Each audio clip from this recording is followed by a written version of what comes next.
After a week of denials, Lufthansa said today it did know that Andreas Lubitz suffered from severe depression long before he deliberately crashed a jetliner into the French Alps, killing 150 people.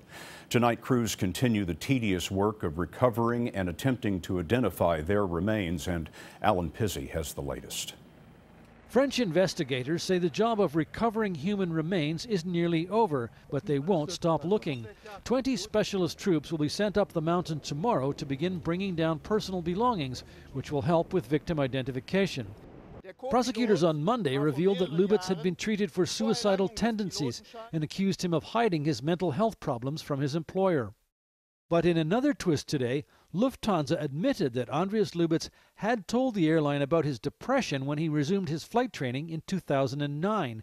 The airline has now turned over email correspondence to investigators. Only a week ago, Lufthansa CEO Carsten Spohr had said Lubitz was 100% airworthy without any restrictions.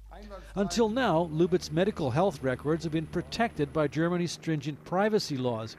But his apparent decision to deliberately fly a plane into a mountainside has provoked serious debate about whether that should be changed.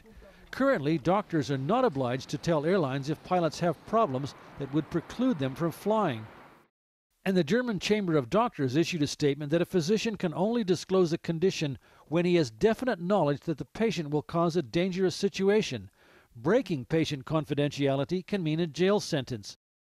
Some German politicians are already calling for the laws to be relaxed, especially in cases where lives could be at risk.